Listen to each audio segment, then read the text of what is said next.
How to do multiple pre-moves on chess.com. Hello everyone, welcome to today's tutorial. In this video, I'll teach you how you can do multiple pre-moves on chess.com. So to do multiple pre-moves on chess.com is very simple.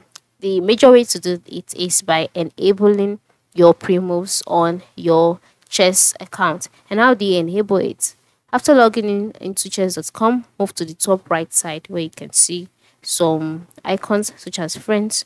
You can see inbox, and then you can see the settings option. And once you can see that, click on it.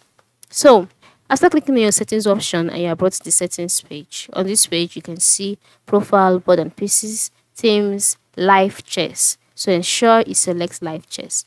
After selecting live chess, I'll move to the right side where you can see different settings that you can enable while playing in live on chess.com. And so navigate through to enable pre-moves and move to the right side.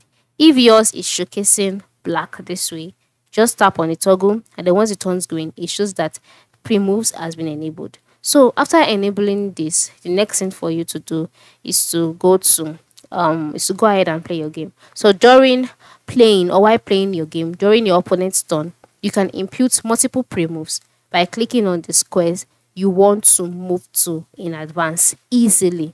Okay, but you won't be able to do that if you do not enable this first. So after enabling this, go to your play option. When your opponent is playing, just click on the squares you want to move in advance, and then you'll be able to impute multiple previews at a go. So thank you for watching, and ensure you practice what you've learned today.